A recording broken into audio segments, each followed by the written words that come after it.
అన్నమయ్య జిల్లాలో కాల్పులు కలకలం సృష్టించాయి. పాత సామాన్లు అమ్ముకునే ఇద్దరు చిరు వ్యాపారులపై దుండగులు నాటు తుపాకీతో కాల్పులు జరిపారు.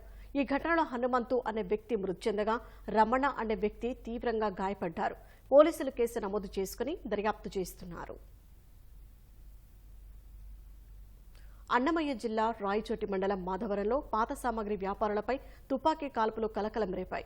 ఇద్దరు చిరు వ్యాపారులపై గుర్తు తెలియని వ్యక్తులు నాటు తుపాకీతో కాల్పులు జరిపారు. కాటమేకుంట నుంచి మద్దెలవండ్ల పల్లెకు పాత సామాగ్రితో వెళ్తుండగా గుట్టపక్క నుంచి వ్యాపారులపై దుండగులు నాటు తుపాకీతో కాల్పులు జరిపారు. తెల్లవారుజామున 5 గంటలకు ఈ ఘటన జరిగినట్లు బాధితులు తెలిపారు. కాల్పులో చిరు వ్యాపారులు హనుమంతు, రమణ తీవ్రంగా గాయపడ్డారు. ఇద్దరిని రాయచోటి ప్రభుత్వ ఆసుపత్రికి తరలించారు. వారి పరిస్థితి ఆందోళనకరంగా ఉండటంతో కడప రిమ్స్ కు తరలించారు. అక్కడ చికిత్స పొందుతూ హనుమంతు మృతి చెందారు. వ్యాపారం పోతా అన్నాడు సార్, బోకులు వ్యాపారం, సిక్కెంటుకు వ్యాపారం. మేము బిచ్చానికి పడపోతా అన్నాం సార్. 4 గంటలకు వ్యాపారం చేసుకొని వస్తాను చెప్పేసిపోయినాడు సార్. అంతే సార్, నాకు తెలిసిండేది. తిరిగి మళ్ళీ నాకు అటుకే వచ్చేసినాడు సార్. అది ఏం జరిగిందో నాకు తెలియదు సార్. రవణ వచ్చేసినాడు ముందు సార్, ముందు ఆడే పడిపోయినాడు మా ఇంటి ఆయన.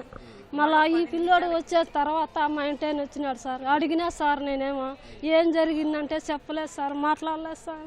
అంతవరకే సార్ నాకు తెలిసిండేది.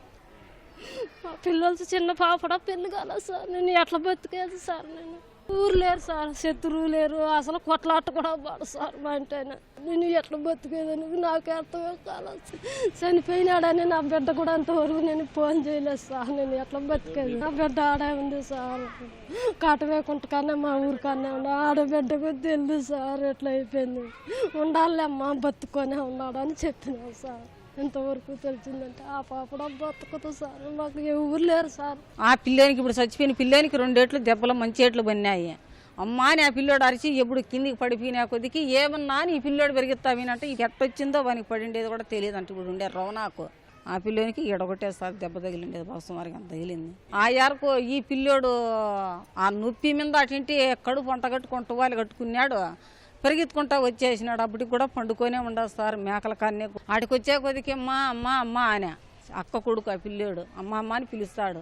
ఏనైనా అన్ని అమ్మ ఇటు జరిగింది అమ్మ, కొండలో ఎవరో ఉండి అటు కాల్చినారమ్మా, హనుమంతన్న అన్నే పడిపోయినాడమ్మా నాన్న. ఇప్పుడు చచ్చిపోయిన పిల్లోడు ధైర్యం చేసుకున్నాడు. వాడే గుడ్డ కట్టుకున్నాడు, నడేనికి పని పంచిప్పి వాడే కట్టుకున్నాడు. అక్కడింటి కేకలు అటింటి అరుచుకుంటా వస్తాడు ఆ పిల్లోడు. ఆ ఏళ్ళకి మేము ఆడవాళ్ళమే పెరిగెత్తుకుంటా ఆ పిల్లోని ఖర్చుకుండే కొద్దికి అటింటి ఇంకా గుడిచిలేకి వచ్చినాడు, పడిపోయినాడు. మతి సూతి లేదు సార్. అంత మటుకాడు అడవిలో జరిగింది. అది మబ్బులో ఎవరైంది మనకు. ఈ రోజులు పారిటీదారులు మాకు ఎవరు లేరు సార్. మాకు అనుమానం మాకు లేదు సార్. ఎవరు చేసినారో మాకు ఆ గుట్టల్లో ఎవరుంటారో మాకు ఎట్ట తెలుస్తాయి సార్ అడుకుండే వాళ్ళకు. అదే జరిగిండేది మాకు తెలియదు సార్. అంతవరకు జరిగింది, అంతవరకు పిల్లోడు చెప్పినాడు, వాటికి చెప్తానా నేను. బాధితులది సంబేపల్లి మండలంగా పోలీసులు గుర్తించారు. కేసు నమోదు చేసుకుని దర్యాప్తు చేస్తున్నారు. ఈ సమాచారం మేరకు మేము మా ఇన్స్పెక్టర్ చంద్రశేఖర్ గారు, ఎస్ఐలు అంతా స్టాఫ్ ఇక్కడికి సినిమా ఫెన్స్కి రావడం జరిగింది. వీళ్ళు బేసికల్గా ఈ గుడారాలు వేసుకుని ఇక్కడ వెంటికలు వ్యాపారము, తర్వాత ఇతరత్ర చిన్న సిల్వర్ ఆర్టికల్స్ ఆ రకంగా వీళ్ళు అమ్ముకునే వృత్తి చేస్తున్నారు.